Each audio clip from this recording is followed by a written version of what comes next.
اعوذ باللہ من الشیطان الرجیم بسم اللہ الرحمن الرحیم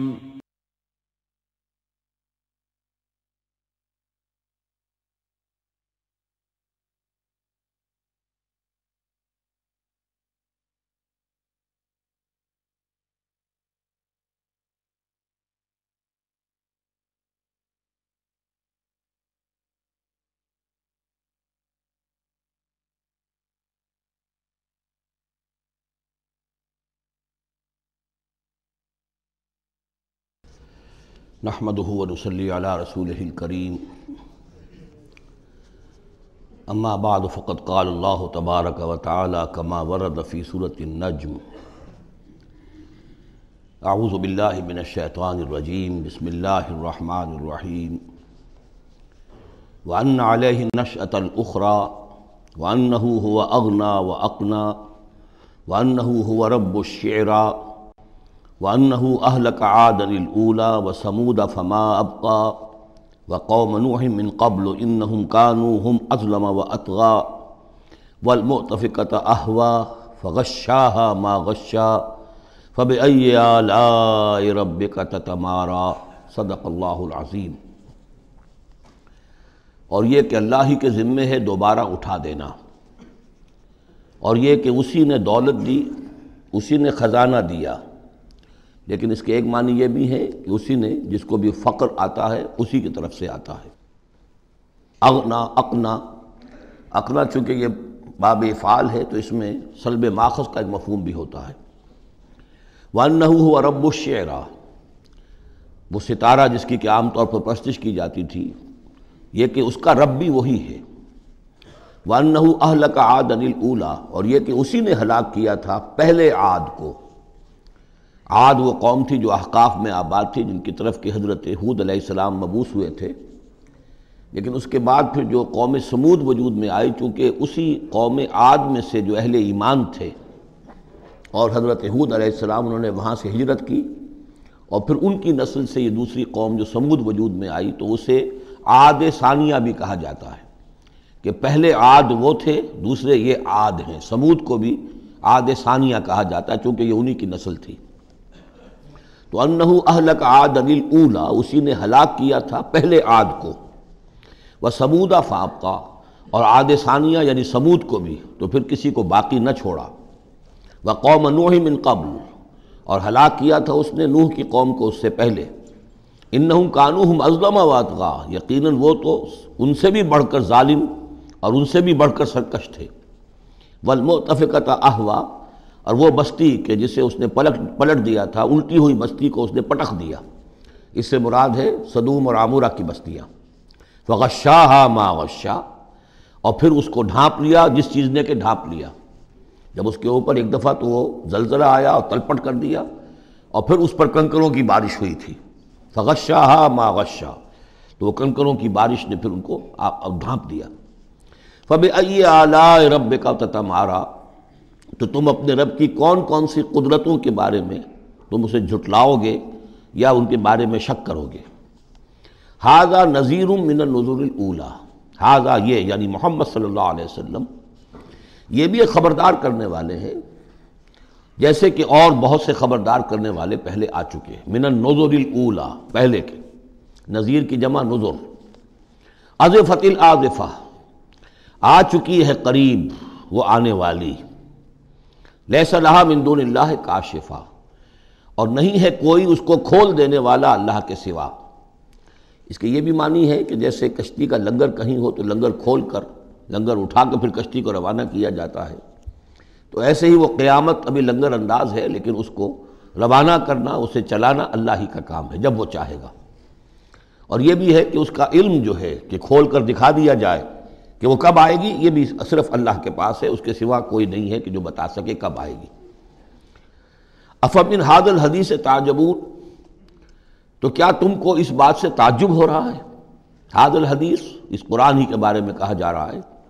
وتضحکون ولا تبکون، اور تم ہنستے ہو اور روتے نہیں ہو۔ وانتم صامدون، اور تم خوش فیلیاں کر رہے ہو، خوش گپیوں میں لگے ہوئے ہو۔ فاسجدوا للہ واعبدوا، بس سجدہ کرو اللہ کے لیے اور اسی کی بندگی کرو، اسی کی پرستش کرو۔ اس سورہ مبارکہ میں جو زور خطابت ہے، جیسا کہ میں نے پہلے عرض کیا کہ ہم لوگ اس کا صحیح اندازہ نہیں کر سکتے۔ یہ جو عربوں کا ایک ذوق تھا، بڑے بڑے خطیب ان کے ہاں ہوتے تھے۔ خود حضور نے فرمایا ہے کہ ان من الشعر لحکمۃ وان من البیان لسحرا، بہت سے شعر ایسے ہوتے ہیں کہ جو حکمت پر مبنی ہوتے ہیں، حکمت کے خزانے، اور بہت سے بیان، بہت سے خطبے، بہت سی تقاریر ایسی ہوتی ہیں کہ جن میں جادو کا اثر ہوتا ہے۔ تو اس خطبے کے اندر جو خطابت کا جوش ہے، جیسا کہ میں نے عرض کیا، اب ظاہر بات ہے کہ وہ عرب اور خاص طور پر جو کہ پوری فصاحت اور بلاغت سے واقف ہوں وہ سمجھتے ہیں۔ لہذا اس کے بارے میں جو رائے آتی ہے وہ یہ ہے کہ آپ نے جس مجمع میں کھڑے ہو کر یہ سورت سنائی تو پورا کا پورا مجمع جو ہے دب بخود رہا، اور وہ ساکت و صامت ہو کر اس کو سنتے رہے۔ وہ کافر بھی تھے، اہل ایمان بھی تھے، بڑے بڑے دشمن بھی تھے حضور کے، لیکن یہ کہ اس کا ایسا زور تھا، اتنا اثر تھا، اتنی تاثیر تھی کہ دم بخود رہے۔ اور آخر میں جب حضور نے یہ آیت پڑھی تو سب کے سب سجدے میں گر گئے۔ البتہ بعد میں پھر انہوں نے بات بنا لی ایک، اور وہ واقعہ ہے تلقا غرانیق العلا کا۔ جب ان سے کہا گیا تم بھی سجدے میں گر پڑے محمد صلی اللہ علیہ وسلم کا یہ کلام سن کر یا قرآن ان کی زبان سے سن کر، تو انہوں نے کہا کہ ہم نے تو سنا تھا کہ اسی میں انہوں نے یہ بھی فرمایا تھا جہاں ذکر آیا ہے افرأیتم اللات والعزیٰ ومناۃ الثالثۃ الاخری، تو وہاں محمد نے یہ بھی کہا تھا تلک الغرانیق العلا وإن شفاعتہن لترتجی، یہ بڑی اونچی دیویاں ہیں، بڑی اونچے مقام والی دیویاں ہیں یہ لات اور منات اور عزیٰ، اور یہ کہ ان کی شفاعت کی توقع ہے، شفاعت کریں گی۔ تو ہم نے چونکہ یہ آیت بھی سنی تھی، یہ بھی سنا تھا ان کے زمان سے، لہذا ہم نے سمجھا کہ بس اب جھگڑا ختم ہو گیا، اور محمد نے بھی ہماری دیویوں کو کسی درجے میں مان لیا، جھگڑا تو یہی تھا، لہذا ہم بھی ان کے ساتھ سجدے میں گر گئے۔ لیکن یہ گویا کہ ان کی سخن سازی تھی، یا یہ کہ بعض علماء کی یہ تعویل ہے کہ ہو سکتا ہے کسی شیطان نے جب کہ حضور پڑھ رہے تھے تو یہ الفاظ پڑھ دیے ہوں آواز ملا کر اور انہوں نے سنے ہوں، واللہ عالم۔ لیکن میرے نزدیک یہ اصل میں اس صورت کی تاثیر تھی، اس کی اتنی ہیبت تھی اس میں کہ اس کے نتیجے میں جب آخر میں یہ حکم آیا سجدہ کرو اللہ کو اور بندگی کرو اسی کی، تو وہ سب کے سب گویا کہ بے اختیار جسے ہم کہتے ہیں، فَأُلْقِيَ السَّحَرَةُ سَاجِدِينَ، جیسے القیہ کا لفظ آیا ہے کہ وہ جادوگر جو تھے حضرت موسیٰ علیہ السلام کا جو مقابلہ کرنے آئے تھے، فعل مجہول ہے، گرا دیے گئے جادوگر سجدے میں، جیسے کسی نے ان کو پکڑ کر اور الٹا کر دیا اور سجدے میں گرا دیا، یعنی بے اختیار کرنا انسان کا۔ تو ایسا ہی معاملہ اس سورت کے سننے پر بھی ہوا ہے، واللہ عالم۔ سورۃ القمر، بسم اللہ الرحمن الرحیم، اقتربت الساعۃ وانشق القمر۔ قیامت قریب آ چکی ہے، اور جیسا کہ میں عرض کر چکا ہوں کہ قیامت کی نشانیوں میں سے سب سے قطعی اور یقینی نشانی حضور کی بعثت ہے۔ انما بعثت انا والساعۃ کہاتین، میں اور قیامت ایسے ہیں، میرے ساتھ جڑی ہوئی قیامت آ رہی ہے، اب کوئی فصل نہیں ہے زیادہ۔ اور آپ کو معلوم ہے اللہ کا ایک دن 1000 برس کا ہے، تو ابھی تو 1.5 دن بھی نہیں ہوا نبی اکرم صلی اللہ علیہ وسلم کے انتقال کو، اللہ کے حساب سے 1.5 دن نہیں ہوا۔ بہرحال قیامت قریب آ چکی ہے، اس سے آگے چل کر ہم دیکھیں گے ایک صورت میں یہ آیت بھی آئی ہے، انہم یرونہ بعیدا ونراہ قریبا، یہ اسے دیکھ رہے ہیں بہت دور اور ہمیں وہ سامنے نظر آ رہی ہے۔ ہمارے علم میں ہے کہ وہ تو قیامت جو ہے وہ کھڑے ہوئے اسرافیل اور سور کو منہ پہ انہوں نے لگا رکھا ہے، بس ذرا سا اشارہ ہمارا ہے کہ اس کے بعد وہ سور میں پھونک مار دیں گے۔ اقتربت الساعۃ وانشق القمر، اور ہو گیا، 2 ٹکڑوں میں منقسم ہو گیا۔ یہ ایک خرق عادت بات، میں اسے معجزہ نہیں کہہ رہا، اس لیے کہ میں نے معجزے کی جو بات ہے وہ پہلے بیان کی ہے۔ ہر رسول کا معجزہ وہ ہوتا ہے کہ جو دعوے کے ساتھ پیش کیا جائے، اور پھر خاص طور پر جب کہ مطالبہ کیا جا رہا ہو۔ اس قسم کا کوئی معجزہ محمد الرسول اللہ صلی اللہ علیہ وسلم کا سوائے قرآن کے نہیں، خرق عادت بے شمار ہے۔ اولیاء اللہ کی کرامات ہوتی ہیں تو محمد الرسول اللہ صلی اللہ علیہ وسلم کی کرامات جو ہیں وہ تو 1000 گنا ہوں گی۔ اسی قسم کا ایک واقعہ یہ ہے کہ آپ منا میں تشریف فرما تھے اور بھی لوگ تھے، ان میں سے کسی نے کہا کہ کوئی نشانی ہو، آپ نے کہا آسمان کی طرف دیکھو، انگلی کی اور وہ چاند سب نے دیکھا کہ دو ٹکڑے ہو کر ذرا سا ہٹ کر ایک دوسرے سے دور ہو کر پھر آ کر جڑ گئے، وانشق القمر۔ اب اس پر بعض لوگوں نے تو اس اعتبار سے اعتراض کیا جس اعتبار سے ہر خرق عادت کی تعویل کرنے کی کوشش کی ہے، سر سید احمد خان مرحوم اور ان کے مکتبہ فکر کے جو لوگ ہیں، لیکن بعض حضرات نے اس اعتبار سے بھی کہ تاریخی طور پر اس کا کوئی ثبوت نہیں ہے، لیکن یہ کہ یہ معلوم ہوتا ہے، ایک تو یہ کہ اس کا جواب یہ ہے کہ ظاہر بات ہے کسی جگہ پر دنیا میں اس وقت رات تھی، کسی وقت وہ دن تھا، اس میں چاند کے دیکھنے کا سوال ہی نہیں۔ پھر یہ کہ جہاں چاند ہوتا ہے اس میں سب لوگ ٹکٹکی باندھے ہوئے چاند کو تو نہیں دیکھ رہے ہوتے کہ آسمان میں کیا ہوا، اور چاند کا دو ٹکڑے ہو کر ذرا سا ہٹنا اس سے کیا فرق واقع ہوا ہوگا، روشنی اس کی جو کہ تو زمین پر رہی جو بھی تھی، تو کسی نے جو ہے خام خواہ پلٹ کر دیکھا ہو۔ لیکن یہ کہ مالابار کے ساحل پر کوئی راجا تھا ہندو، اس نے یہ دیکھا تھا، اتفاق کی بات ہے کہ وہ اس وقت دیکھ رہا تھا آسمان کی طرف، اور وہ حیران ہوا، اس نے دیکھا کہ چاند پھٹا، دو ٹکڑے ہوئے اور وہ ذرا فاصلے پر گئے، پھر جڑ گئے آ کر۔ بعد میں اسے جب اسلام کی یہ دعوت پہنچی اور یہ آیت بھی پہنچی تو اس نے اس کی گواہی دی کہ میں اس کا چشمدید گواہ ہوں، پھر وہ اسلام لایا۔ واللہ اعلم۔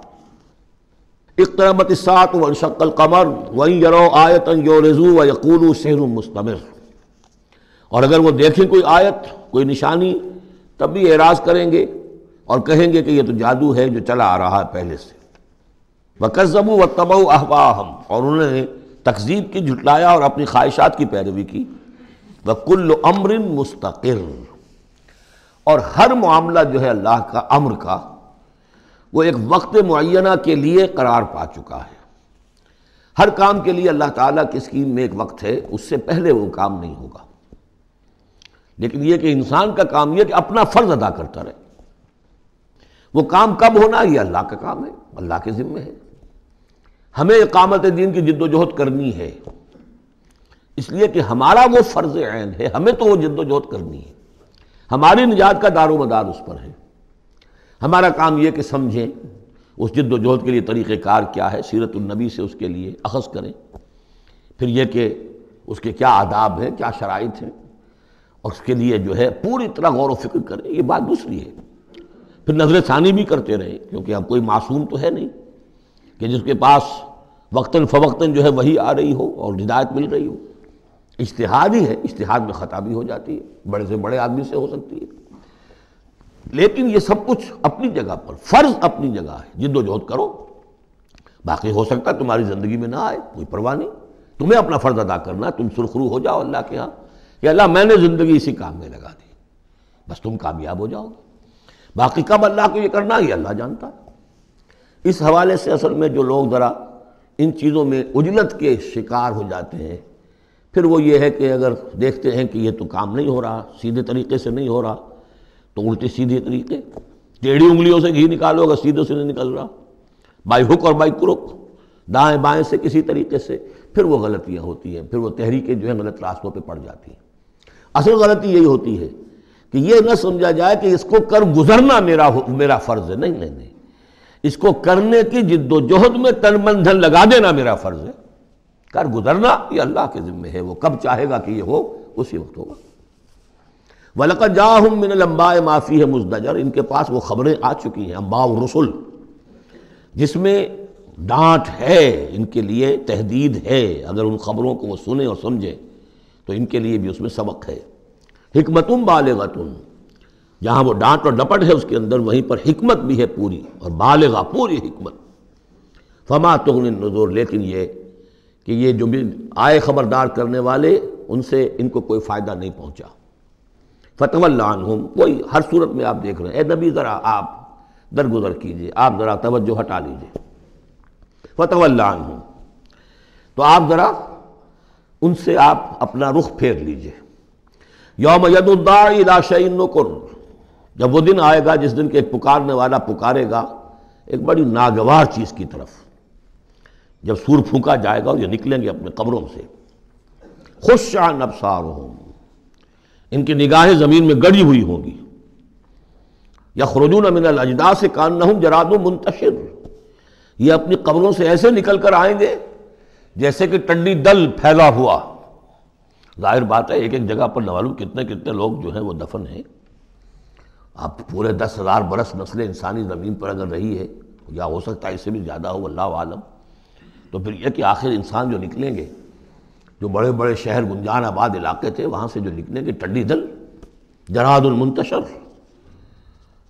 مہطعین الی الداعی، اور وہ دوڑتے ہوئے آئیں گے پکارنے والے کی پکار پر. یقول الکافرون ھذا یوم عسیر، ساتھ ہی وہ کافر جو ہیں، کیونکہ جیسا کہ آگے چل کر ہم پڑھیں گے سورہ قیامہ میں، بل الانسان علی نفسہ بصیرہ، ہر انسان کو معلوم ہوگا میں کتنے پانی میں ہوں، کہاں کھڑا ہوں، میں نے زندگی کہاں گزاری تھی. تو کافر کہیں گے یقول الکافرون ھذا یوم عسیر، یہ تو بڑا سخت دن ہے. کذبت قبلہم قوم نوح، اب دیکھیے کہ اس میں سورہ نجم میں انباء الرسل نہیں تھی، دلائل عقلی اور آیات آفاقی وہ ساری گفتگو تھی. اب یہاں پر یہ اس کا جوڑا ہے قمر، اس میں انباء الرسل ہے، وہی جوڑے کی جو سورہ انعام اور سورہ اعراف جو اس کا مکمل ترین سمجھیے کہ ایک مثال تھی، اس کے لیے ایک نمونہ، تو اسی طریقے پر آپ کو یہ تقسیم ملے گی. کذبت قبلہم قوم نوح، جھٹلایا تھا ان سے پہلے نوح کی قوم نے، فکذبوا عبدنا، انہوں نے ہمارے بندے کو جھٹلا دیا. وقالوا مجنون وازدجر، کہا مجنون ہے، پاگل ہو گیا ہے، اور جھڑک دیا گیا ہمارا وہ بندہ، ہمارا وہ جل قدر رسول. فدعا ربہ، تو اس نے پکارا اپنے رب کو، انی مغلوب فانتصر، میں تو اب مغلوب ہو گیا ہوں، مجھ پر غلبہ پا لیا اس قوم نے، بس میری مدد فرما اور انتقام لے. جیسے کہ ہم پڑھ چکے ہیں وَلَقَدْ سَبَقَتْ كَلِمَتُنَا لِعِبَادِنَا الْمُرْسَلِينَ إِنَّهُمْ لَهُمُ الْمَنْصُورُونَ وَإِنَّ جُنْدَنَا لَهُمُ الْغَالِبُونَ. یہ بات تو ہماری بہت پہلے سے طے شدہ ہے ہمارے رسولوں کے بارے میں کہ ان کی مدد ہو کر رہے گی اور ہمارا لشکر جو ہوگا وہی غالب آ کر رہے گا. تو جب انہوں نے یہ دعا کی، دہائی دی، انی مغلوب فانتصر ففتحنا ابواب السماء بماء منہمر، تو ہم نے کھول دیے آسمان کے دروازے اس پانی کے ساتھ جو پھر چھاجوں برستا رہا مسلسل. وفجرنا الارض عیونا، اور ہم نے زمین کو بھی پھاڑ دیا جگہ جگہ سے، چشمے اس میں سے نکال دیے. آسمان سے پانی برس رہا ہے، زمین کے چشمے جو ہے ابل پڑے ہیں، ہمالیہ کے چشمے ابلنے لگے، تو گویا کہ اس زمین پہ سے بھی چشمے جو ہیں پھوٹ گئے. فجرنا الارض عیونا فالتقى الماء، پانی مل گیا، آسمان سے برسنے والا پانی اور زمین کے چشموں میں سے نکلنے والا پانی دونوں نے مل کر فالتقى الماء على امر قد قدر، ایک ایسی بات کے لیے کہ جو طے ہو چکی تھی، جس کا اللہ کی طرف سے فیصلہ ہو چکا تھا، یعنی پوری قوم کے غرق ہونے کی بات. وحملناه على ذات الواح ودسر، اور ہم نے اسے سوار کرا دیا اس چیز میں کہ جو بنی ہوئی تھی لکڑی کے تختوں اور کیلوں سے، یعنی کشتی. تجری بأعیننا، اور وہ کشتی چل رہی تھی ہماری نگاہوں میں، ہم دیکھ رہے تھے ہمارے سامنے. جزاء لمن کان کفر، اور یہ بدلہ تھا اس کا، اس کے لیے کہ جس کی ناقدری کی گئی تھی، ہم نے اسے بچایا اور اس کے ساتھ اس کے صاحب ایمان ساتھیوں کو بچایا. وَلَقَدْ تَرَكْنَاهَا، اور ہم نے اسے چھوڑ دیا ہے، آیتاً، ایک نشانی کے طور پر، فَهَلْ مِن مُدَّكِرٍ، تو ہے کوئی کہ جو اس سے نصیحت اخذ کرے. جیسا کہ میں نے عرض کیا، یہ کشتی بھی جیسے شداد کی جنت جو ہے اب دنیا میں معلوم ہو گئی ہے کہ وہ نیچے ریت کے اندر دبی ہوئی موجود ہے، اور جیسے یہ حضرت لوط جہاں بھیجے گئے تھے ان شہروں کے بھی کھنڈرات اب معلوم ہو گیا ہے کہ سمندر کی تہہ میں موجود ہیں، اسی طرح سمجھ لیجئے کہ وہ کشتی بھی ایک روز کھل کر سامنے آ جائے گی.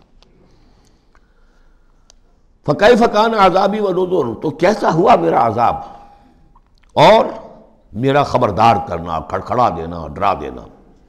وَلَقَدْ يَسَّرْنَا الْقُرْآنَ لِلذِّكْرِ فَهَلْ مِن مُدَّكِرٍ، یہ ہے وہ چیلنجنگ انداز قرآن کا. ہم نے تو قرآن کو آسان کر دیا ہے نصیحت اخذ کرنے کے لیے، سبق حاصل کرنے کے لیے، رہنمائی حاصل کرنے کے لیے. تو فَهَلْ مِن مُدَّكِرٍ، تو ہے کوئی جو اس سے سبق حاصل کرے.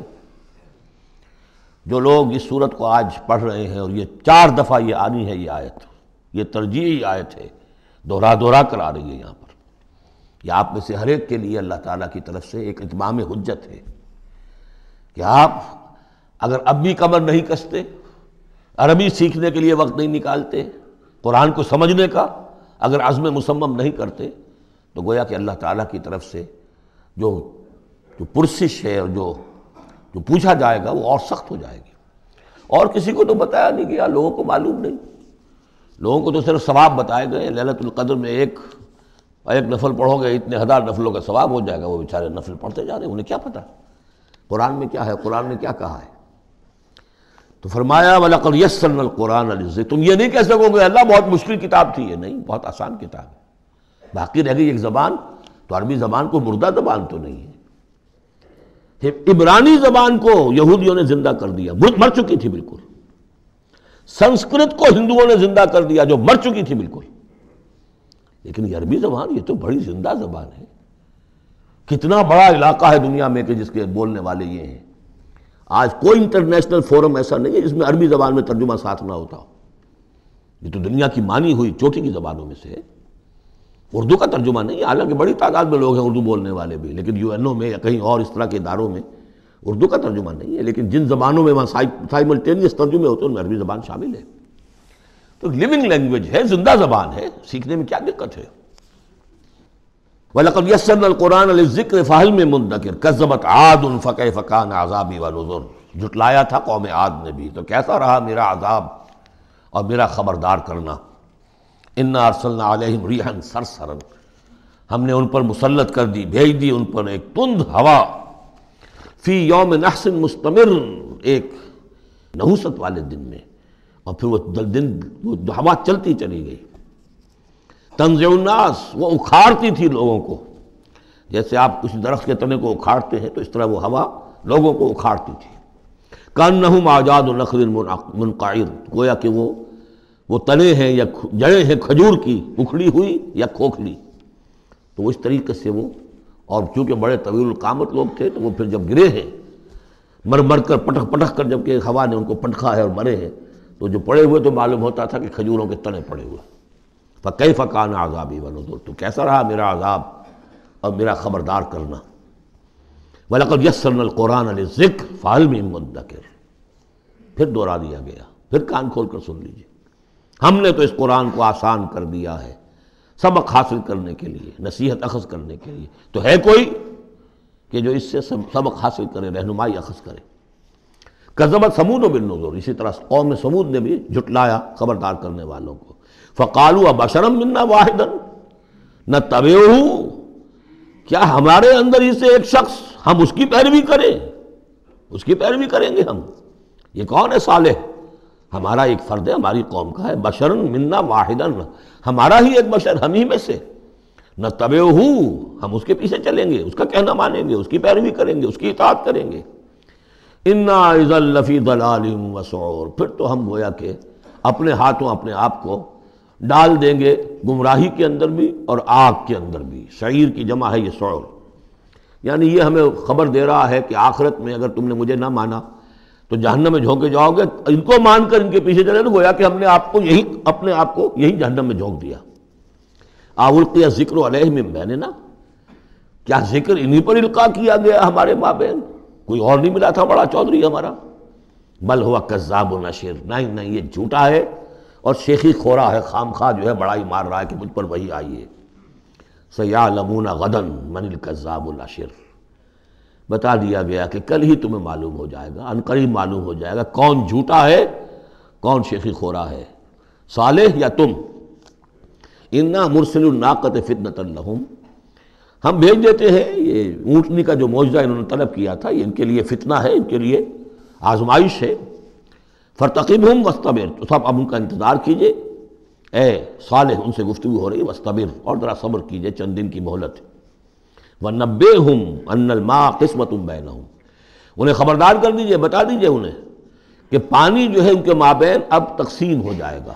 یعنی ایک دن وہ اللہ کی اونٹنی ناقۃ اللہ جو اللہ نے پیدا کی خاص طور پر معجزانہ طریقے پر، وہ پانی پیے گی، اور دوسرے دن ان کے تمام جو مال مویشی ہے وہ آ کر پانی پئیں گے. ہوتا یہ تھا کہ جب وہ آتی تھی تو اس کی ہیبت سے تمام جانور بھاگ جاتے تھے. تو پھر معاملہ ہوا کیا کیا جائے. تو طے کیا گیا کہ اب باری مقرر کر دی جائے، ایک دن وہ آئے گی اور سارے چشمے کا پانی پی جاتی تھی، اور دوسرے دن پھر یہ کہ وہ اپنے مویشی لاتے تھے اور پلاتے تھے. ان الماء قسمۃ بینہم کل شرب محتضر. ہر باری پر پہنچا جائے گا. فنادوا صاحبہم، تو انہوں نے پکارا اپنے ایک صاحب کو، اپنے ایک جو زیادہ ان میں سخت تھا، فتعاطا، اس کی دہائی دی کہ یہ کرو بھائی کوئی علاج اس کا، اس اونٹنی کا۔ فتعاطا، پھر اس نے ہاتھ چلایا، فعقر، اور اونٹنی کو قتل کر دیا، اس کے کونچے کاٹ دی۔ فکیف کان عذابی ونذر، پھر کیسا رہا ہمارا عذاب اور ہمارا کھڑکھڑانا اور خبردار کر دینا۔ انا ارسلنا علیہم صیحۃ واحدۃ، ہم نے ان پر بس ایک چنگھاڑ بھیجی، فکانوا کحشیم المحتضر، تو پھر وہ ایسے ہو گئے جیسے کہ باڑ لگانے والا جب کانٹوں سے باڑ لگا لیتا ہے اپنے کھیت کے گرد، اور اگر کوئی بڑا سا غلہ جو ہے وہ جانوروں کا اس کو رونتا ہوا چلا جاتا ہے تو وہ بالکل چورا چورا ہو کر پڑی ہوتی، ایسے چورا ہو کر پڑے رہ گئے۔ وَلَقَدْ يَسَّرْنَا الْقُرْآنَ لِلذِّكْرِ فَهَلْ مِن مُدَّكِرٍ، پھر سوچو، پھر غور کرو۔ کذبت قوم لوط بالنذر، لوط کی قوم نے بھی خبردار کرنے والوں کو جھٹلایا۔ انا ارسلنا علیہم حاصبا الا آل لوط، ہم نے بھیج دیا ان پر ایک ایسی تیز دار آندھی جو پتھر لے کر آئی تھی، سوائے آل لوط کے، لوط کے گھر والوں کے۔ نجیناہم بسحر، ان کو ہم نے نجات دے دی صبح کے وقت، نعمت من عندنا، وہ نعمت تھی، انعام تھا ہمارے پاس سے۔ کذالک نجزی من شکر، اسی طرح ہم بدلہ دیتے ہیں اس کو کہ جو شکر کرتا ہے ہمارا۔ وَلَقَدْ أَنذَرَهُمْ بَطْشَتَنَا فَتَمَارَوْا بِالنُّذُرِ، اور اس نے یعنی حضرت لوط نے انہیں خبردار کر دیا تھا ہماری پکڑ سے کہ پکڑ آئے گی اگر باز نہیں آتے ہو، لیکن انہوں نے شک کیا ان تمام چیزوں کو کہ جن کے بارے میں انہیں خبردار کیا گیا تھا۔ وَلَقَدْ رَاوَدُوهُ عَنْ ضَيْفِهِ، اور وہ تو چاہتے تھے کسی طریقے سے حاصل کر لیں ان کے مہمان کو، یعنی وہ جو خوبصورت لڑکوں کی شکل میں فرشتے آئے تھے مہمان۔ فَطَمَسْنَا أَعْيُنَهُمْ، ہم نے ان کی آنکھوں کو مٹا دیا۔ بائبل میں یہ آتا ہے کہ ایک فرشتے نے ذرا اپنا ہاتھ اس طرح پھیلایا اور جتنے وہ لوگ تھے پورا کا پورا سب کی آنکھیں اندھی ہو گئی، نگاہیں ختم ہو گئی۔ اب دیکھیے قرآن نے بھی وہی بات کہی ہے، فَطَمَسْنَا أَعْيُنَهُمْ، ان کی آنکھوں کو ہم نے مٹا دیا۔ فَذُوقُوا عَذَابِي وَنُذُرِ، تو چکھو اب میرے عذاب کو اور میرے خبردار کرنے کے نتیجے کو۔ وَلَقَدْ صَبَّحَهُمْ بُكْرَةً عَذَابٌ مُسْتَقِرٌ، اور ان پر صبح ہی صبح آ کر چھاپا مارا اس عذاب نے، صبح صبح سویرے، کہ جو طے ہو چکا تھا۔ فَذُوقُوا عَذَابِي وَنُذُرِ، تو چکھو مزہ میرے عذاب کا اور میرے خبردار کرنے کا۔ وَلَقَدْ يَسَّرْنَا الْقُرْآنَ لِلذِّكْرِ فَهَلْ مِن مُدَّكِرٍ، چوتھی مرتبہ پھر۔ وَلَقَدْ جَاءَ آلَ فِرْعَوْنَ النُّذُرُ، اسی طریقے سے آل فرعون کے پاس، فرعون کی قوم کے پاس بھی آئے ڈرانے والے، خبردار کرنے والے۔ کذبوا بآیاتنا کلھا، انہوں نے ہماری ساری آیتوں کو جھٹلا دیا۔ 9 آیتیں، 9 آیات بینات، یہ سورہ بنی اسرائیل کے آخری رکوع میں آ چکا ہے۔ وَلَقَدْ آتَيْنَا مُوسَىٰ 9 آیات بینات، 2 آیتیں، 2 نشانیاں، 2 معجزے تو ابتداء لے کر گئے، یعنی عصا کا سانپ بن جانا اور ہاتھ کا چمکدار ہونا سفید۔ اس کے بعد جو ہے مختلف قسم کے جو ان پر عذاب آئے ہیں وہ 7 اور نشانیاں ہیں جو اللہ نے دکھائیں۔ کذبوا بآیاتنا کلھا، انہوں نے ہماری ساری آیات کو جھٹلا دیا۔ فأخذناہم اخذ عزیز مقتدر، پھر ہم نے انہیں پکڑا، اور پکڑ بھی کیسی، ایک زبردست اور مقتدر پکڑنے والے کی پکڑ۔ وہ پکڑ جو ہے کوئی ایسی کمزور پکڑ نہیں تھی جس سے کوئی نکل بھاگے، جس سے کہیں بچنے کا کوئی امکان ہو۔ عزیز مقتدر، جیسے کوئی زبردست قدرت رکھنے والا جیسے پکڑتا ہے ایسے پکڑا۔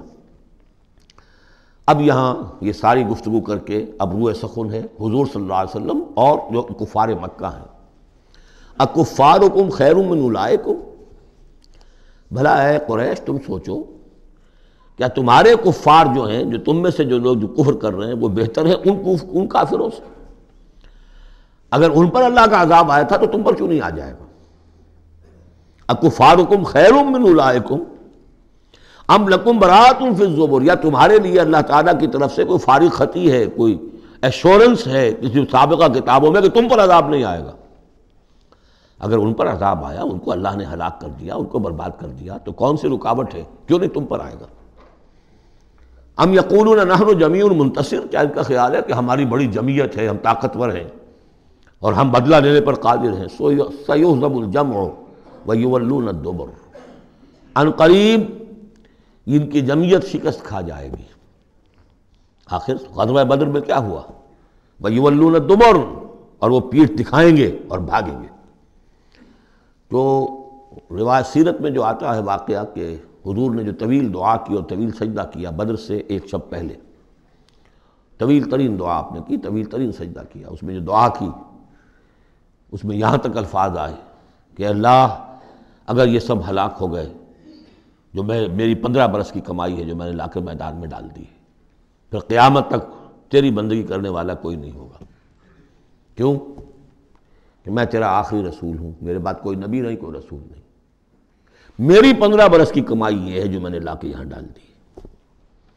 تو اس کے بعد پھر حضرت ابوبکر نے بھی کہا، وہ پہرے پر کھڑے ہوئے تھے کہ بس حسبک حسبک، حضور بس کیجئے بس کیجئے، لیکن عین اسی وقت پھر یہ آپ نے سر اٹھایا تو کہا، یہی آیت پڑھتے ہوئے آپ کی زبان مبارک پر یہ آیت جاری تھی اس وقت، سَيُهْزَمُ الْجَمْعُ وَيُوَلُّونَ الدُّبُرَ، یہ جمعیت جو ہے ہزار کی یہ شکست کھا جائے گی اور یہ سب پیٹھ دکھا کر بھاگیں گے۔ بَلِ السَّاعَةُ مَوْعِدُهُمْ وَالسَّاعَةُ أَدْهَىٰ وَأَمَرُّ، بلکہ یہ تو چھوٹے موٹے عذاب ہیں جو دنیا میں آئیں گے، شکست ہو جائے گی اور کچھ مارے جائیں گے 70 ان کے، یا کچھ اور ہو جائے گا، یا ذلت ہو جائے گی، رسوائی ہو جائے گی۔ سن 9 ہجری میں اعلان عام کر دیا جائے گا قتل عام کا، اور پھر یہ جو ہیں پھر یہ ایمان لائیں گے یا عرب چھوڑ کے بھاگ جانے پر مجبور ہو جائیں گے۔ لیکن یہ چھوٹی چیزیں ہیں، بل الساعۃ موعدہم، اصل جو ان کے وعدے کا وقت ہے وہ ہے قیامت، والساعۃ ادھیٰ وامر، اور وہ قیامت جو ہے وہ بہت بڑی آفت بھی ہے اور بہت کڑوی بھی ہے۔ مرن کہتے ہیں کڑوے کو، اور امر سب سے زیادہ کڑوی۔ ان المجرمین فی ضلال وسعور، یقیناً یہ مجرم جو ہے یہ بھٹکے ہوئے بھی ہے اور یہ آگ کے مختلف طبقات کے اندر ہوں گے۔ یوم یسحبون فی النار علی وجوہہم، جس دن کہ یہ گھسیٹے جائیں گے آگ میں ان کے چہروں کے بل، ذوقوا مس سقر، کہا جائے گا ذرا اس آگ کے مس ہونے کا مزہ چکھو۔ انا کل شیء خلقناہ بقدر، یقیناً تمام چیزیں جو ہم نے پیدا کی ہیں ایک اندازے کے مطابق پیدا کی ہیں۔ وما امرنا الا واحدۃ کلمح بالبصر، اور ہمارا جو امر ہے اس کی شان تو یہ ہے کہ بس جیسے نگاہ کا لپک جانا، وہی بات کن فیکون، ہمارے امر کا معاملہ تو یہ ہے۔ وَلَقَدْ أَهْلَكْنَا أَشْيَاعَكُمْ فَهَلْ مِن مُدَّكِرٍ، اور دیکھو اے قریش، ہم نے تمہاری اس جزیرہ نما عرب میں بسنے والی بہت سی قوموں کو ہلاک کیا، فَهَلْ مِن مُدَّكِرٍ، تو کوئی ہے اس سے سبق حاصل کرنے والا۔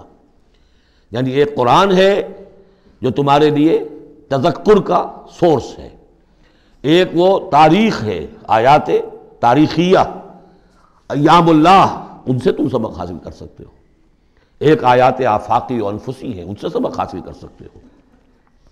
وَكُلُّ شَيْءٍ فَعَلُوهُ فِي الزُّبُرِ، اور وہ تمام کام جو یہ کر رہے ہیں یہ صحیفوں میں لکھے جا رہے ہیں، ریکارڈ ہو رہے ہیں۔ وَكُلُّ صَغِيرٍ وَكَبِيرٍ مُسْتَطَرٌ، اور ہر چھوٹی چیز بھی بڑی چیز بھی لکھی جا رہی ہے۔ یہی بات ہم نے وہاں پڑھی تھی سورہ کہف میں، وَوُضِعَ الْكِتَابُ فَتَرَى الْمُجْرِمِينَ مُشْفِقِينَ مِمَّا فِيهِ وَيَقُولُونَ يَا وَيْلَتَنَا مَا لِهَذَا الْكِتَابِ لَا يُغَادِرُ صَغِيرَةً وَلَا كَبِيرَةً إِلَّا أَحْصَاهَا وَوَجَدُوا مَا عَمِلُوا حَاضِرًا، اس وقت وہ کافر چیخ اٹھیں گے کہ یہ کیسی کتاب ہے، کیسا اعمال نامہ ہے، کیسا ریکارڈ ہے کہ اس نے کسی چھوٹی سی چھوٹی مائنوٹس ڈیٹیلز کو بھی کمٹ نہیں کیا ہے، بڑی چیزیں بھی ہیں چھوٹی بھی ہیں۔ تو یہاں بھی فرمایا کل صغیر و کبیر مستطر، ان المتقین فی جنات و نہر، یقیناً ہمارے خدا ترس بندے، ڈرنے والے بندے، آخرت کے خیال سے لرزاں و ترساں رہنے والے بندے، ہمارے احکام کی پابندی کرنے والے بندے، دنیا کی زندگی میں پھونک پھونک کر قدم رکھنے والے بندے، وہ ہوں گے باغات میں اور نہروں میں، چشموں میں۔ فی مقعد صدق عند ملیک مقتدر، ان کا بہت اعلیٰ رتبہ ہوگا۔ قدم صدق، یہ سورہ یونس میں بھی آ چکا ہے، قدم صدق عند ربہم، عند ملیک، اس بادشاہ کے مقرب ہو جائیں گے، قریب ہوں گے، مقتدر، شہنشاہ ارض و سما جو مقتدر ہے اس کے مقربین میں ان کا شمار ہوگا۔ اللہم ربنا اجعلنا منہم، اللہم ربنا اجعلنا منہم۔ اللہم ربنا اجعلنا منہم، آمین یا رب العالمین۔ سورۃ الرحمن اور سورۃ الواقعہ یہ آخری جوڑا ہے۔ میں نے عرض کیا تھا شروع میں کہ یہ 7 صورتیں جو ہیں ان میں سے سورہ قاف منفرد ہے، سورہ زاریات، سورہ طور جوڑا ہے، سورۃ النجم، سورۃ القمر جوڑا ہے، سورۃ الرحمن، سورۃ الواقعہ یہ جوڑا ہے۔ یہ جوڑا بڑا عجیب ہے۔ قرآن مجید کی یہ 2 صورتیں ایسی ہیں کہ نبوت، رسالت، وحی، ان تینوں کے ذکر سے بالکل خالی ہے، ذکر ہی نہیں۔ ہر صورت کا اپنا ایک مزاج ہے، اپنی ایک خاص شان ہے اس میں۔ اور دوسرے یہ کہ سورہ رحمان جو ہے یہ واحد صورت ہے پورے قرآن میں جس میں مسلسل خطاب جنوں اور انسانوں سے متواتر ہو رہا ہے، پیرلل۔ ویسے تو یہ کہ یہ بات میں عرض کر چکا ہوں کہ جنوں میں کوئی نبی نہیں، ان میں روح نہیں ہے، روح آدم میں پھونکی گئی تھی، اور چونکہ ریسیپینٹ آف وحی از روح، تو ان کے ہاں وحی نہیں ہے، لہذا وہ بھی جو انسانوں میں رسول آئے ہیں انہی کی ہدایت کے پیرو رہے۔ ان میں سے جو اچھے لوگ ہیں، جو نیک لوگ ہیں، وہ ایمان لائے، جس کی ایک مثال ہمارے سامنے آ بھی چکی ہے۔ وہ جنات تھے، حضرت موسیٰ پر ایمان رکھنے والے تھے، تورات کے ماننے والے تھے، اور ان کا گزر ہوا، قرآن انہوں نے سنا، وہ ایمان لے آئے، اور پھر جا کر وہ اپنی قوم میں تبلیغ شروع کر دی۔ تو گویا کہ قرآن مجید میں جب یا ایھا الناس کہا جاتا ہے تو اگرچہ انسان مراد ہیں، لیکن یہ کہ انہی کے تابع خطاب جو ہے وہ جنات سے بھی ہے، لیکن اس صورت میں اس کو کھول دیا گیا۔ باقی یہ اسی پر قیاس کرتے ہوئے پورے قرآن کو سمجھیے کہ اس پورے قرآن کے مخاطب انسان بھی ہیں، جنات بھی ہیں، لیکن یہاں صرف یہ کہ اس کو ایک ایک قدم کے اوپر تثنیہ کا صیغہ، فَبِأَيِّ آلَاءِ رَبِّكُمَا تُكَذِّبَانِ فَبِأَيِّ آلَاءِ رَبِّكُمَا تُكَذِّبَانِ یا معشر الجن والانس، اے انسانوں اور اے جنات کی جماعتوں، جو کھل کر جو ہے صراحت کے ساتھ جو ہے انسانوں کے ساتھ جنات کا ذکر اور ان سے خطاب، وہ صرف اس ایک صورت میں پورے قرآن مجید میں۔ ایک اور بات یہ ہے کہ اس میں 2 جنتوں کا تذکرہ ہے، اور سورہ واقعہ میں بھی ایسا ہی ہے۔ ان دونوں میں ترتیب عجیب ہے مضامین کے اعتبار سے، جس کو کہ آپ مرر امیج کہتے ہیں۔ آج کل مکان بہت سے بنتے ہیں ایسے کہ بالکل مرر امیج ہوتے ہیں کہ یوں لا کے ملا دیے تو ایک جیسے ہوں گے۔ ڈرائنگ روم جڑے ہوئے ہیں، پھر کوئی بیڈ روم ہے وہ ادھر ہے، پھر ادھر آخر میں پورچ ہے، وہی نقشہ ادھر ہے وہی نقشہ ادھر ہے، تو گویا کہ ہے مرر امیج۔ تو ان دونوں صورتوں میں مضامین جو ہے مرر امیج کے ساتھ ہے۔ سورہ رحمان میں قرآن مجید کی عظمت کا بیان اور اس کا جو حق ہے جو انسانوں کو ادا کرنا چاہیے اس کو مضمر کیا، اور عظمت قرآن کا بیان کیا۔ یہ شروع ہو رہی ہے صورت اس سے۔ سورہ واقعہ میں وہ آخر میں آئے گا قرآن کی عظمت کا بیان، اور جو لوگ کہ اس کا حق ادا نہیں کرتے ان کا انجام۔ پھر اس میں اس کے بعد جو ہے پہلے ذکر ہے اہل جہنم کا، اور اس کے بعد ہے 2 طرح کی جنتوں کا، 2 درجے ہیں اہل جنت کے، لیکن وہاں کیا ہے؟ پہلے تذکرہ ہے دو کامیاب گروہوں کا، اور پھر آخر میں تذکرہ ہے جہنمیوں کا۔ اس اعتبار سے اس میں مضامین کی بڑی گہری مناسبت بھی ہے، اور ایک مرر امیج کی ترتیب سے یہ عکسی ترتیب ان کے مضامین میں ہے۔ سورۃ الرحمن، بسم اللہ الرحمن الرحیم۔ نوٹ کر لیجئے یہ ترجیحی جو آیت ہے اس میں 31 مرتبہ آئی ہے آیت۔ کل آیات 78 ہیں، جن میں سے 31 جو ہیں وہ تو در حقیقت فَبِأَيِّ آلَاءِ رَبِّكُمَا تُكَذِّبَانِ اس کی تکرار ہے۔ یہ اسلوب قرآن مجید میں یا تو سورہ شعراء میں آ چکا ہے، 8 بار وہ الفاظ آئے تھے، إِنَّ فِي ذَلِكَ لَآيَةً وَمَا كَانَ أَكْثَرُهُم مُؤْمِنِينَ وَإِنَّ رَبَّكَ لَهُوَ الْعَزِيزُ الرَّحِيمُ 8 مرتبہ۔ یا یہ القمر میں ہم 4 دفعہ پڑھ چکے ہیں، فَكَيْفَ كَانَ عَذَابِي وَنُذُرِ وَلَقَدْ يَسَّرْنَا الْقُرْآنَ لِلذِّكْرِ فَهَلْ مِن مُدَّكِرٍ۔ اور یہاں سورۃ الرحمن میں 31 بار آئے گا فَبِأَيِّ آلَاءِ رَبِّكُمَا تُكَذِّبَانِ۔ بسم اللہ الرحمن الرحیم۔ الرحمن علم القرآن خلق الانسان علمہ البیان۔ رحمان، اور یہ اللہ کا وہ نام ہے جو رحمت کے مادے سے، لیکن خاص شان اس کی یہ ہے کہ جس میں ایک طوفانی کیفیت ہے اللہ کی رحمت، ٹھاٹھے مارتے ہوئے سمندر کی طرح۔ غضبان ہم پڑھ چکے ہیں 2 دفعہ، نہایت غضبناک حضرت موسیٰ کے لیے لفظ آیا غضبان آصفہ. تو عرب کہے گا اگر بھوک سے مر رہا ہے انا جوعان، پیاس سے مر رہا ہے انا عطشان، تو رحمان کے وزن پر بہت مبالغہ ہوتا ہے، اور اس میں ایک شان ہوتی ہے جیسے کہ طوفانی شان، طوفان وہ بھی اسی میں ہے. الرحمن وہ ہستی کہ جس کی رحمت ٹھاٹھے مارتے سمندر کے مانند ہے. علم القرآن، اس نے قرآن سکھایا ہے. یعنی یہ کہ قرآن مجید کی عظمت کا تصور کرو، یہ اللہ کی رحمانیت کا مظہر عتم ہے، اس کی رحمت کی سب سے بڑی شان، اس کا مظہر عتم جو ہے وہ قرآن ہے. دوسری بات یہ، اللہ کے ناموں میں چوٹی کا نام رحمان ہے، بہت پسندیدہ. رحمت کی تو ضرورت ہر شخص کو ہے. حضور نے فرمایا میں بھی مستغنی نہیں. آپ نے ایک موقع پہ فرمایا کہ کوشش جنت میں صرف اپنے اعمال کی بنیاد پر نہیں جائے گا جب تک کہ رحمت خداوندی دستگیری نہ کرے. اور حضرت عائشہ سے ہے یہ روایت. حضرت عائشہ نے پوچھ لیا، ظاہر بات ہے میاں بیوی کے درمیان ایک بے تکلفی بھی ہوتی ہے، کہ کیا حضور آپ بھی؟ آپ نے فرمایا ہاں میں بھی. الا ان یتغمدنی ربی برحمتہ، میں بھی جنت میں نہیں جا سکوں گا مگر اس صورت میں کہ میرا رب مجھے اپنی رحمت سے ڈھانپ لے.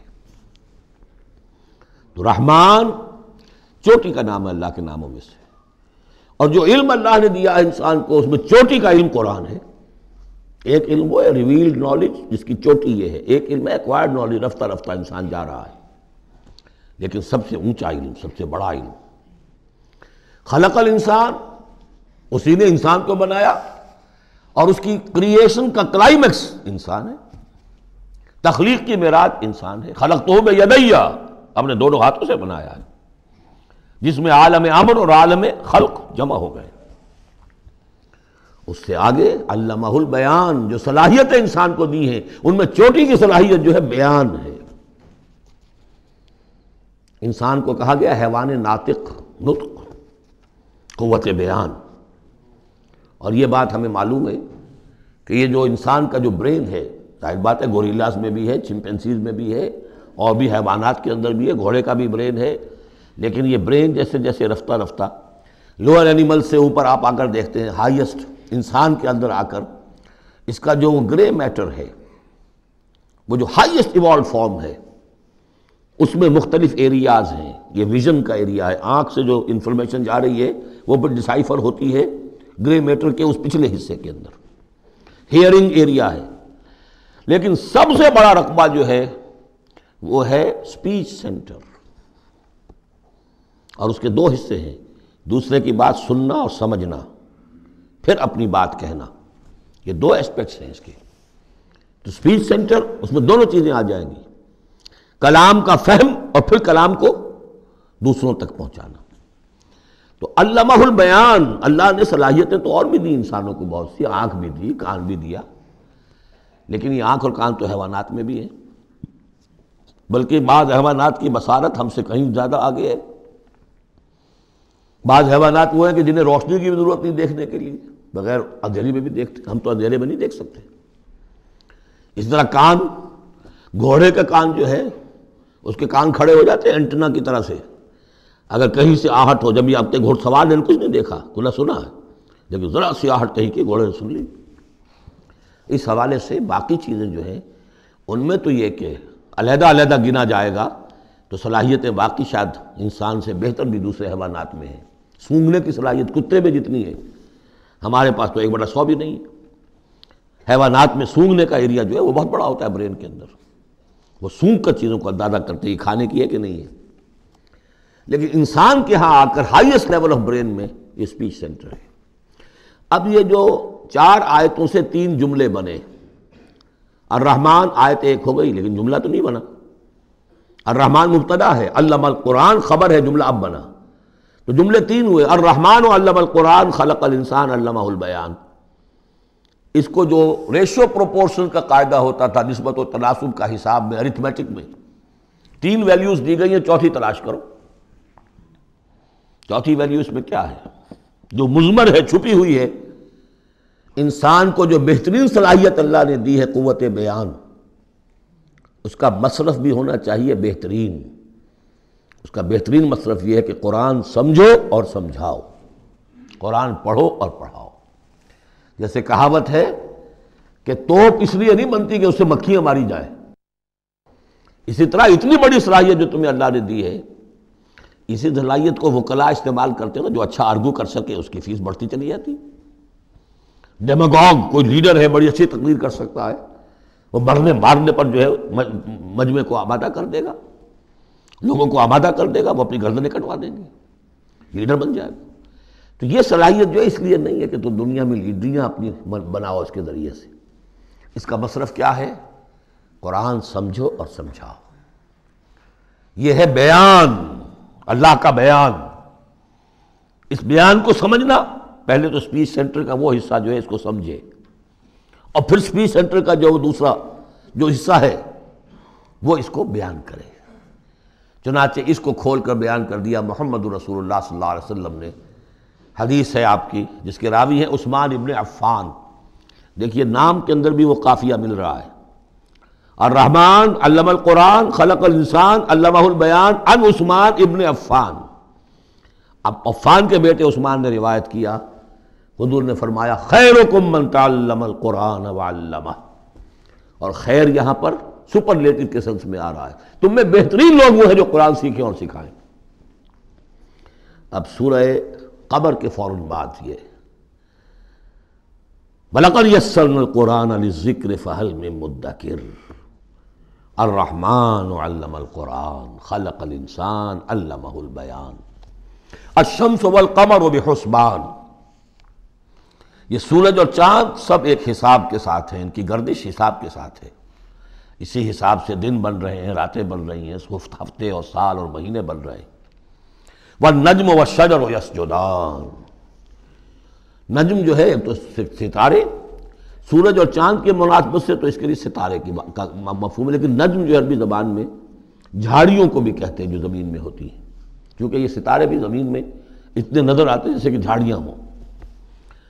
والنجم والشجر یسجدان، شجر کے حوالے سے اگر ترجمہ کرتے ہیں تو وہ جھاڑیاں، یہ بھی سجدہ کرتے ہیں، اللہ کے سامنے سر سجود ہوتے ہیں، ان کے سائے، جیسا کہ کئی دفعہ آ چکا ہے۔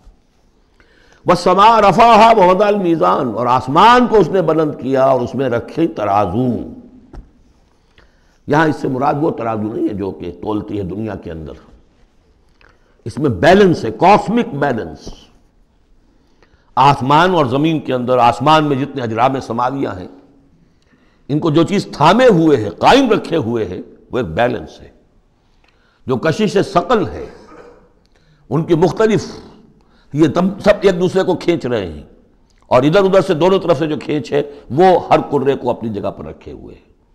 یہ بیلنس جب ذرا سا گڑبڑ ہوگا اور یہ کرے آپس میں ٹکرا جائیں گے، فاصلے ہی کہیں تو ہوتا ہے conversely proportional to the distance, لہذا وہ جو گریویٹیشنل فورس ہے، اگر ایک طرف سے ذرا فاصلہ کم ہو گیا اس کا مطلب دوسری طرف بڑھ گیا، تلپٹ ہو جائے گا۔ تو یہ کاسمک بیلنس ہے۔ وَالسَّمَاءَ رَفَعَهَا وَوَضَعَ الْمِيزَانَ أَلَّا تَطْغَوْا فِي الْمِيزَانِ، دیکھو اس میزان میں، اس توازن میں، یہ جو بیلنس ہے یہاں کا، اس میں کوئی کمی بیشی نہ کرو، بد زیادتی کرو۔ وَأَقِيمُوا الْوَزْنَ بِالْقِسْطِ وَلَا تُخْسِرُوا الْمِيزَانَ، اور قائم رکھو وزن کو قسط کے ساتھ، عدل کے ساتھ، اور اس کے اندر کہیں کوئی کمی نہ کرو، نہ تطغوا نہ تخسروا، نہ کمی نہ زیادتی۔ کہیں فاصلہ بڑھ جائے گا تب بھی خرابی، کہیں فاصلہ کم ہو جائے گا تب بھی خرابی۔ وَالْأَرْضَ وَضَعَهَا لِلْأَنَامِ، الفاظ کی مناسبت سے بعض لوگوں نے سمجھا کہ ترازو ہی مراد ہے، تو ٹھیک ہے، اس میں کوئی حرج نہیں ہے اگر مراد لی جائے، لیکن ترتیب دیکھیے جس طرح یہ آ رہا ہے الشمس والقمر بحسبان۔ اب اس کے حوالے سے یہ گویا کہ کاسموس کی بات ہو رہی ہے، اس کاسموس کی بات کے بعد نیچے اتر کے وَالْأَرْضَ وَضَعَهَا لِلْأَنَامِ، تدریجاً نیچے آ رہے ہیں، اور زمین کو ہم نے بنا دیا، رکھ دیا لوگوں کے لیے، پست کر دیا، ان کے قدموں میں بچھا دیا اپنی مخلوقات کے لیے، اور مخلوقات میں انسان بھی ہیں، جنات بھی ہیں۔ فیہا فاکہۃ، اس میں میوے ہیں، والنخل، اور کھجوریں ہیں، ذات الاکمام، جن پر کے غلاف چڑھے ہوتے ہیں، والحب ذو العصف، اور اناج ہے جس کے ساتھ بس بھی ہوتا ہے، والریحان، اس کے دو ترجمے ہیں، ایک تو یہ کہ اور خوشبودار پھول بھی ہیں، یا یہ کہ اور دوسری غذائیں بھی ہیں۔ فَبِأَيِّ آلَاءِ رَبِّكُمَا تُكَذِّبَانِ، عام طور پر جو ترجمہ ہے اس میں اعلیٰ کا ترجمہ کیا گیا ہے نعمتیں، لیکن اصل میں یہاں نعمت قدرت ان دونوں کو جمع کیجیے. کہیں وہ نعمت کا تذکرہ ہے، کہیں اللہ کی قدرت کا ذکر ہے، اس کی قدرت کی نشانیاں ہیں. فَبِأَيِّ آلَاءِ رَبِّكُمَا تُكَذِّبَانِ، تو تم اپنے رب کی کون کون سی نعمتوں اور قدرتوں کا انکار کرو گے. تکذبان صیغہ ہے تثنیہ کا، دونوں سے خطاب ہو رہا ہے، انسانوں سے اور جنوں سے، اور یہ بات آگے چل کر واضح ہو جائے گی. خلق الانسان من صلصال کالفخار، ہم نے بنایا انسان کو اس صلصال سے، اس سوکھی ہوئی خشک مٹی سے، وہ گارا سنا ہوا گورا، صلصال من حمإ مسنون، اور جب وہ اتنا سوکھ گیا کہ کھنکنے لگا، کالفخار جیسے ٹھیکرا ہوتا ہے، اسے بنایا. وَخَلَقَ الْجَانَّ مِن مَارِجٍ مِّن نَار، اور جنات کو ہم نے بنایا آگ کی لپٹ سے، جس کو کہ ہم اس سے پہلے پڑھ چکے ہیں سورہ ہجر میں، نار السموم، لو جیسی ہوتی ہے جس کے اندر کی آگ ہوتی ہے. تو ایسے ہی وہ جو فلیم ہوتا ہے، شعلہ، اس کا ایک حصہ تو ہے جو نظر آتا ہے اور ایک حصہ وہ جو نظر نہیں آتا. وہ جو اوپر کا حصہ ہے وہ ہے جہاں پہ سب سے زیادہ ہیٹ ٹیمپریچر ہائیسٹ وہاں ہوتا ہے، وہ ہے مارج من نار. فَبِأَيِّ آلَاءِ رَبِّكُمَا تُكَذِّبَانِ، رب المشرقین و رب المغربین، وہ رب ہے مشرقوں کا بھی، دونوں مشرقوں کا اور دونوں مغربوں کا. یہ تسنیہ کی جو مناسبت سے یہاں پر مشرقین و مغربین کہا، کہیں مشارق والمغارب ہے، رب المشارق والمغارب، کہیں مشرق و مغرب ہے، اور یہ سب ٹھیک ہے. مشرق و مغرب واحد کی حیثیت سے بھی درست ہے. اور مشرقین اور مغربین، اس وقت کا جو مشرق ہے جہاں سورج نکل رہا ہے، اس کے مقابلے میں مغرب ہے جہاں وہ ڈوبے گا. لیکن وہی مغرب وہ مشرق ہے دوسرے، ہمارا جو پیچھے جو حصہ ہے گلوب کا، اس کا مشرق ہے، اور جو ہمارا مشرق ہے وہ اس کا مغرب ہے. تو دو مشرق دو مغرب. پھر یہ کہ ہر نقطہ جو ہے زمین پر وہ مشرق بھی ہے مغرب بھی ہے. کسی نہ کسی وقت وہاں پر سورج جو ہے طلوع ہو رہا ہے، کبھی وہاں پر غروب ہو رہا ہے. تو مشارق والمغارب. لیکن یہاں پر تسنیہ کی مناسبت سے رب المشرقین و رب المغربین، دونوں مشرقوں کا رب مالک اور دونوں مغربوں کا. فَبِأَيِّ آلَاءِ رَبِّكُمَا تُكَذِّبَانِ، مَرَجَ الْبَحْرَيْنِ يَلْتَقِيَانِ، اس نے چلا دیے دو دریا جو آپس میں ملے ہوئے بھی ہیں، بینہما برزخ لا یبغیان، لیکن ان کے مابین ایک ایسا پردہ حائل ہے کہ وہ ایک دوسرے میں گھستے نہیں ہیں، داخل نہیں ہوتے، اپنی حد کے اندر رہتے ہیں. یہ ہیں گرم روئیں چلتی ہیں ٹھنڈے پانی کے سمندر میں، یا جیسے کہ کابل پر نظر آتا ہے دو دریا چل رہے ہیں، دریائے سندھ کا پانی علیحدہ نظر آ رہا ہے اور دریائے کابل کا علیحدہ نظر آ رہا ہے، اور یہ اٹک پر نظر آتا ہے، اور کافی دور تک پھر یہ علیحدہ علیحدہ چلتے نظر آتے ہیں. فَبِأَيِّ آلَاءِ رَبِّكُمَا تُكَذِّبَانِ يَخْرُجُ مِنْهُمَا اللُّؤْلُؤُ وَالْمَرْجَانُ، اور ان دونوں سے نکلتے ہیں موتی بھی اور مونگے بھی. فَبِأَيِّ آلَاءِ رَبِّكُمَا تُكَذِّبَانِ وَلَهُ الْجَوَارِ الْمُنشَآتُ فِي الْبَحْرِ كَالْأَعْلَامِ، اور اس کے لیے ہی ہیں، اللہ ہی کی ملکیت ہے وہ پہاڑ جیسے جہاز، جوار المنشآت جو اونچے کھڑے رہتے ہیں اور سمندر میں ایسے ہوتے ہیں جیسے پہاڑ. پچھلے زمانے میں بھی تو اگرچہ بادبانی ہوتے تھے، لیکن جب بادبان کھل جاتے تھے تو بڑی اونچی اونچی جو ہے بادبان ہوتے تھے ان کے، پہاڑ کی طرح، پہاڑیاں چھوٹی چھوٹی. اور آج جو کچھ چلتے ہیں بڑے بڑے جہاز، ان کو تو دیکھیں تو واقعی وہ پہاڑ ہوتے ہیں سمندر میں. فَبِأَيِّ آلَاءِ رَبِّكُمَا تُكَذِّبَانِ كُلُّ مَنْ عَلَيْهَا فَانٍ. اب یہ جو یہاں آئی ہیں اب تک آیات، اللہ کی صنائی، اللہ کی قدرت نوٹ کریں گے جب ہم سورہ واقعہ پڑھیں گے. پہلے آیا ذکر قرآن، اس کی عظمت، اور اس کا جو ایک مضمر ہے چیز کہ انسان کو اس قرآن کی عظمت اور فضیلت کو سمجھ کر، اگر اللہ نے وہ جو شعر علامہ اقبال کا، اگر یک قطرہ خون داری اگر مشتے پرے داری، بیا با من تو آ موزم طریق شاہ بازی را، اگر تمہارے جسم میں کوئی قطرہ خون ہے اور کوئی مٹھی بھر پر بھی تمہیں دے رکھے ہیں، اے چڑیا اے بیا، آؤ کہ میں تمہیں شاہ بازی کے طریقے سکھاؤں. اسی طریقے سے اگر تمہیں بولنے کی صلاحیت دی ہے اللہ نے، تو اس کا مصرف کیا ہے؟ خیرکم من تعلم القرآن وعلمہ. سمجھنے کی صلاحیت دی ہے، قرآن سمجھو. بیان کرنے کی صلاحیت دی ہے، بیان کرو قرآن کو. پھر یہ کہ اللہ تعالیٰ کی تخلیقی قوت اس کا تذکرہ ہوا۔ وہاں آپ دیکھیں گے یہ بالکل الٹی یہی ترتیب ہوگی، آخر میں قرآن مجید کی عظمت، اس سے پہلے اللہ کی تخلیقی عظمت، اللہ کے یہی جو اعلیٰ ہے، اس کے بعد اب پہلے جہنم والوں کا تذکرہ یہاں ہو رہا ہے، وہاں بعد میں ہوگا۔ فرمایا کل من علیہا فان، جو بھی ہے اس زمین پر جو بھی مخلوقات ہیں سب فنا ہونے والی ہے۔ وَيَبْقَى وَجْهُ رَبِّكَ ذُو الْجَلَالِ وَالْإِكْرَامِ، باقی تو رہے گا صرف تیرے رب کا منہ، تیرے رب کا چہرہ، جو بہت بزرگی والا ہے اور بہت عظمت والا ہے۔ اب یہ کہ اللہ کا چہرہ ہم کیا اس کو نہیں سمجھ سکتے، آیات متشابہات میں سے ہوگا۔ جو اس کا مفہوم سمجھیں گے وہ یہ ہے اللہ کی ذات باقی، باقی سب چیز اللہ تعالیٰ کے سوا سب فانی، پوٹینشلی سب فانی ہے، اپنے طور پر سب کسی کا وجود جو ہے اپنے بل پر قائم نہیں ہے۔ اللہ جب تک قائم رکھے تو در حقیقت وہ خود اپنے بل پر قائم نہیں ہے، وہ تو اللہ تعالیٰ نے ان کو قائم رکھا ہوا ہے۔ کل من علیہا فان، اللہ باقی من کل فان، اللہ ہی باقی ہے، باقی تمام فانی ہے۔ وَيَبْقَى وَجْهُ رَبِّكَ ذُو الْجَلَالِ وَالْإِكْرَامِ فَبِأَيِّ آلَاءِ رَبِّكُمَا تُكَذِّبَانِ يَسْأَلُهُ مَنْ فِي السَّمَاوَاتِ وَالْأَرْضِ، جو بھی ہیں آسمان اور زمین میں وہ سب اس کے در کے سوالی ہیں، اسی سے مانگ رہے ہیں۔ وجود بھی ملا ہے اسی سے، حیات کسی کے پاس ہے دی ہوئی ہے اسی کی، کوئی صلاحیت ہے تو دی ہوئی ہے اسی کی، کوئی ذہانت ہے تو دی ہوئی ہے اسی کی، روز کا رزق جو آ رہا ہے اسی کا عطا کرنا، ہر ایک سائل ہے۔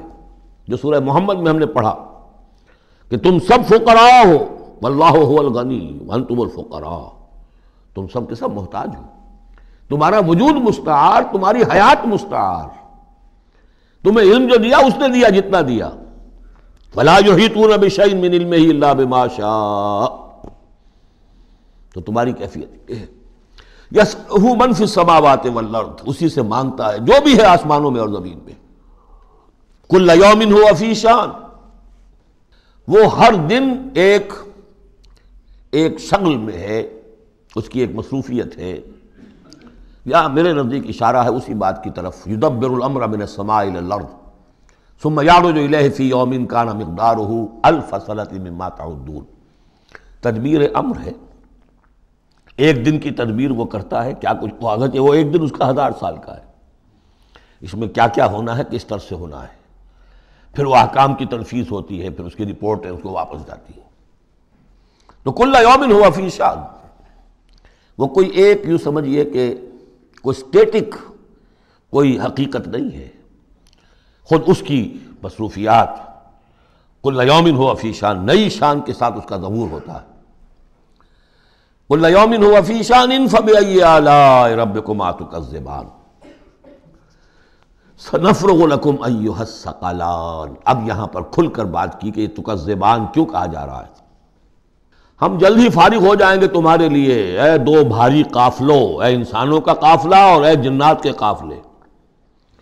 ابھی جو ہے اس کائنات کو ہم نے چلایا ہوا ہے، ابھی مہلتیں ہم نے دے رکھی ہیں، وقت مقرر کیا ہوا ہے، اجل مسمى ہے اس کائنات کی بھی اور ہر قوم کی بھی۔ لکل امۃ اجل، ہر امت کے لیے بھی ایک اجل ہے، ہر ایک فرد کی اجل ہے، وہ سب ہے، لیکن عنقریب ہم